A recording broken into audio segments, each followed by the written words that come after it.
Hello everyone, कैसे हो आप सभी। तो आज इस लेक्चर में हम गतिकी समीकरणों को कलन विधि से प्राप्त करेंगे। ठीक है। अच्छा, आप गतिकी समीकरणें तो जानते होंगे। गतिकी समीकरणें कितनी हैं? तीन। कितनी हैं? तीन। तीन कौन कौन सी? फर्स्ट समीकरण है v बराबर u plus A T. v बराबर u प्लस ए टी। बोलो है कि नहीं है? है। ठीक। दूसरी समीकरण है s बराबर u T plus half a t square. बोलो है कि नहीं है? है। ठीक है। तीसरी समीकरण है v स्क्वायर बराबर u स्क्वायर प्लस 2as। ये कौन सी समीकरण है? गतिकी तृतीय समीकरण। ठीक है। तो इन तीनों समीकरणों को हमें प्राप्त करना है, लेकिन इससे पहले हमें कुछ फॉर्मूले पता होने चाहिए। ठीक है। फर्स्ट फॉर्मूले की यदि मैं बात करूं तो आपको एक फॉर्मूला पता है, a बराबर होता है dv by D T. a बराबर होता है dv बाई डी टी। बोलो होता है कि नहीं होता? होता है ना। तात्क्षणिक त्वरण का फॉर्मूला यही तो होता है, a बराबर dv बाई डी टी। ठीक है। अच्छा, दूसरा फॉर्मूला क्या है?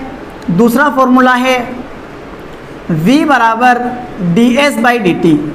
v बराबर ds बाई डी टी। बोलो है कि नहीं है? v बराबर ds बाई डी टी, मतलब तात्क्षणिक वेग का फॉर्मूला ये रहा। अच्छा, तीसरा फॉर्मूला एक और है, वो हम प्राप्त करेंगे। इसके लिए a बराबर हम जानते हैं dv by D T. a बराबर dv बाई डी टी, ये फर्स्ट वाला फॉर्मूला ये यहाँ लिखा। अच्छा, इसे गुणा कर रहा हूँ मैं ds by ds by ds। गुणा कर सकते हैं? हाँ। क्यों? क्योंकि s का s के सापेक्ष अवकलन कितना होता है? एक। क्या मैं इसे इस रूप में लिख सकता हूँ? a बराबर dv by ds into ds by D T. इसको यहाँ लिखा और इसको यहाँ लिखा। ठीक है। तो ये ds बाई डी टी बराबर है किसके? v के। तो यहाँ से हमारे पास फॉर्मूला आएगा v dv बाई ds। बोलो होगा कि नहीं होगा? होगा। तो ये तीन फॉर्मूले हमें याद होने चाहिए, फर्स्ट, सेकंड और थर्ड। अगर ये तीनों फॉर्मूले हमें याद है तो हमारा काम बन जाएगा, हम गति की तीनों समीकरणों को प्राप्त कर लेंगे। ठीक है। अच्छा, अब इन गति की समीकरणों को प्राप्त करने के लिए हमें कुछ बातें ध्यान में रखनी है। क्या? जब समय स्मॉल t बराबर 0, तो विस्थापन कितना? विस्थापन माना हमने, विस्थापन है 0। विस्थापन कितना है? 0। तथा वेग, जिसे हम प्रारंभिक वेग बोलेंगे, ये है u के। तथा t समय पश्चात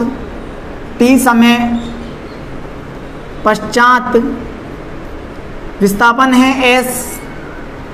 विस्थापन बराबर है s के। तथा वेग, जिसे हम बोलेंगे अंतिम वेग, ये बराबर रहेगा किसके? v के। ठीक है। गति एक समान त्वरित गति है। गति एक समान त्वरित गति है। त्वरित गति है। ठीक है। ये बातें हमने मान ली है। अच्छा, इसके बाद हमें गति के समीकरणों को एक एक करके प्रूव करना है। तो सबसे पहले हम गति के समीकरण प्रूव करेंगे। प्रथम समीकरण कौन सी? प्रथम समीकरण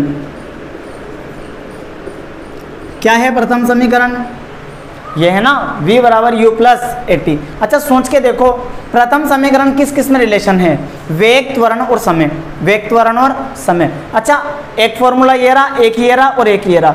इन तीनों सूत्रों में से कौन सा सूत्र लगाएं? बोलो, इन तीनों सूत्रों में से कौन सा सूत्र लगाएं? चूंकि ये वेग, त्वरण और समय में रिलेशन है, तो सूत्र भी हमारा वेग, त्वरण और समय में होना चाहिए। तो वेग, त्वरण और समय में रिलेशन कौन सा है? फर्स्ट। तो हम जानते हैं कि हम जानते हैं कि बोलो a बराबर क्या होता है dv by D T, a बराबर dv बाई डी टी।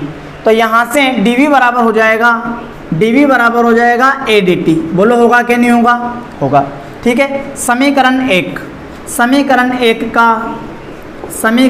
एक का t बराबर 0 से t बराबर t तक समाकलन करने पर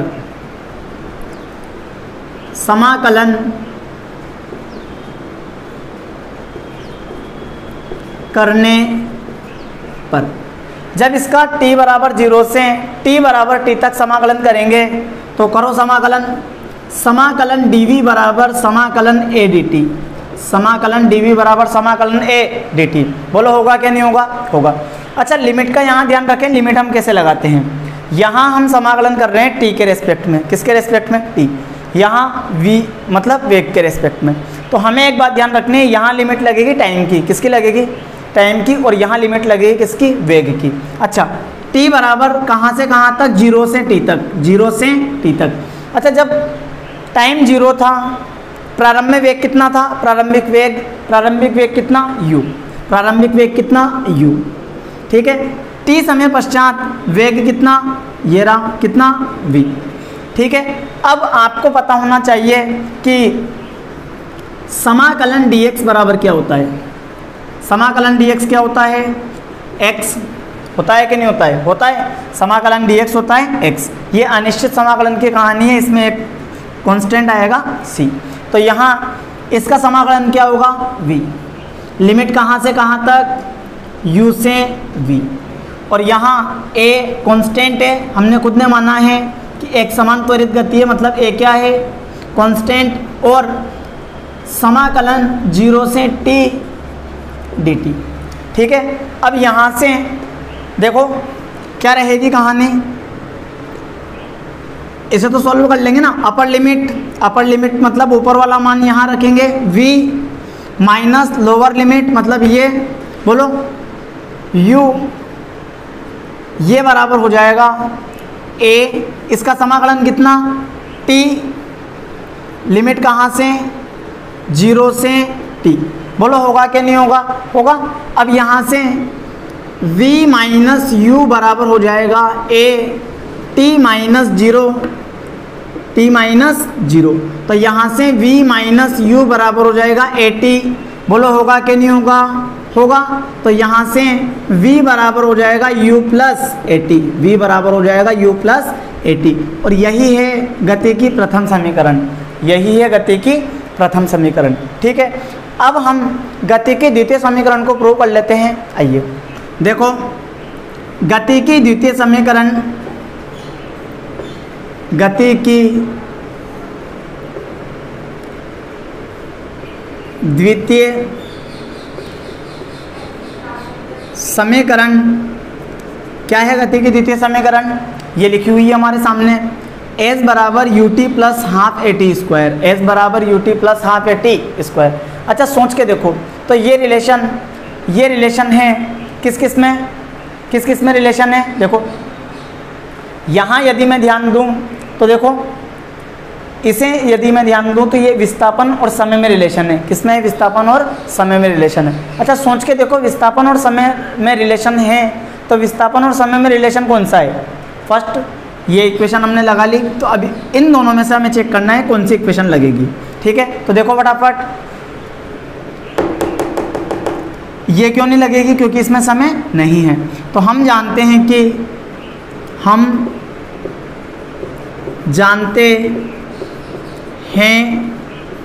कि बोलो v बराबर क्या होता है, ds बटे dt। अब यहाँ से ds बराबर क्या हो जाएगा, v dt। बोलो होगा कि नहीं होगा, होगा। अच्छा, एक बात आप मुझे बताइए कि गति की द्वितीय समीकरण में v है क्या, नहीं। अब v नहीं है तो चूंकि v बराबर होता है u plus A T, v बराबर होता है u प्लस ए टी, तो क्या ये वैल्यू यहाँ पुट कर दें तो ds बराबर क्या आ जाएगा, बोलो ds बराबर होगा u plus A T D T, u plus A T D T. इसे आप चाहो तो ऐसा भी लिख सकते हो, कैसा, ds बराबर u dt plus at dt, समीकरण नंबर 2, समीकरण नंबर 2। क्योंकि हमने इससे पिछले वाले जो प्रथम समीकरण को प्रूव किया था वहाँ समीकरण 1 मानी थी और यहाँ मानेंगे समीकरण नंबर 2।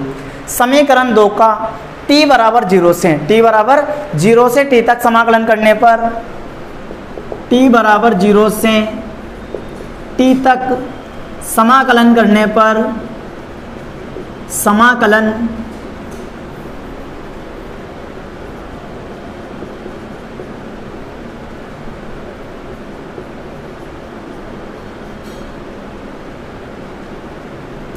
करने पर क्या होगा बोलो, समाकलन ds बराबर समाकलन u dt प्लस समाकलन at dt, बोलो होगा कि नहीं होगा, होगा। अच्छा यहाँ समाकलन किसके सापेक्ष है, t के, तो लिमिट लगेगी 0 से t, यहाँ भी t के तो 0 से t, और यहाँ s मतलब विस्थापन, तो विस्थापन की लिमिट लगेगी कहाँ से, 0 से s, ठीक है। अच्छा यहाँ से आप मुझे बताइए कि इसका समाकलन क्या होगा, s और लिमिट कहाँ से कहाँ तक लग जाएगी, 0 से s, यहाँ u कांस्टेंट, लिमिट 0 से t dt plus a constant, limit 0 से t dt, तो यहाँ upper limit minus lower limit मतलब s माइनस 0 बराबर u, यहाँ समाकलन क्या होगा, t, लिमिट कहाँ से, 0 से t, ठीक है। अच्छा प्लस इसका समाकलन क्या होगा, ये a, इसका समाकलन होगा t² बटे 2, लिमिट कहाँ से, 0 से t, ठीक है। अच्छा ये कितना, s बराबर हो जाएगा u t minus 0 plus a/2 t², limit कहाँ से, 0 से t, तो यहाँ से s बराबर हो जाएगा ut, बोलो होगा कि नहीं होगा, होगा, प्लस a/2 t² माइनस 0², ठीक है। तो इसे क्या मैं ऐसा लिख सकता हूँ, s बराबर ut plus half at², s बराबर ut प्लस हाफ at², और यही क्या है, गति का द्वितीय समीकरण, यही क्या है, गति का द्वितीय समीकरण, ठीक है।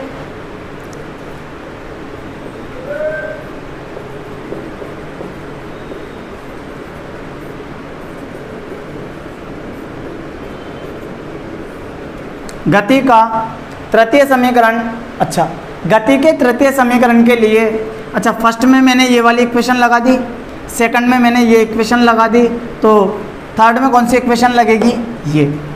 हम जानते हैं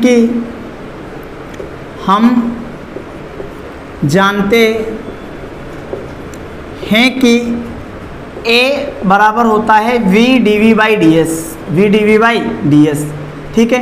तो यहाँ से v dv बराबर हो जाएगा a ds, बोलो होगा कि नहीं होगा, होगा। इसे नाम देंगे समीकरण नंबर 3। समीकरण 3 का s बराबर 0 से s तक समाकलन करने पर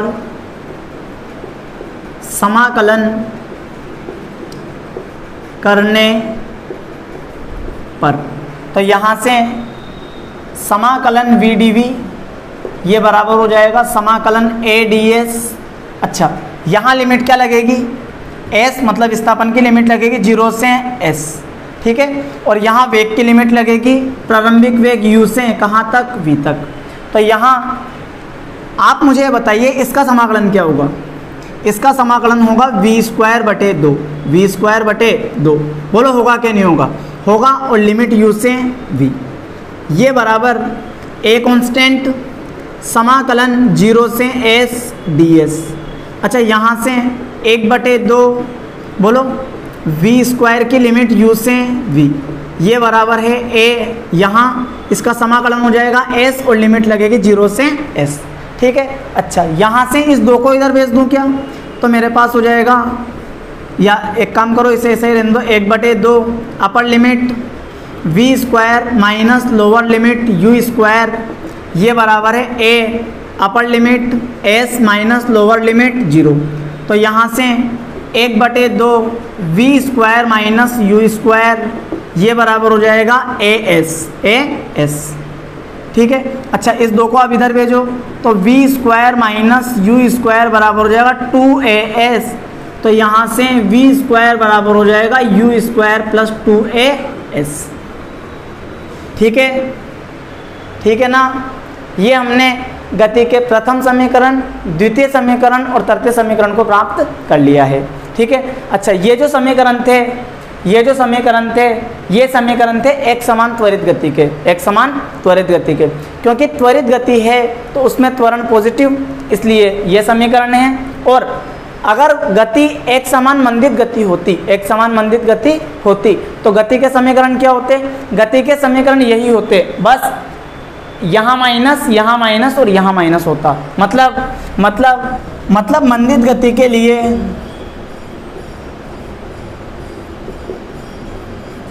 पहला समीकरण होगा v बराबर u माइनस AT, दूसरा समीकरण होगा s बराबर ut minus half AT square, और तीसरा समीकरण होगा v स्क्वायर बराबर u स्क्वायर माइनस 2as। ठीक है। तो आज का ये लेक्चर यहीं समाप्त होता है। मिलते हैं नए लेक्चर में नए कंसेप्ट के साथ। धन्यवाद।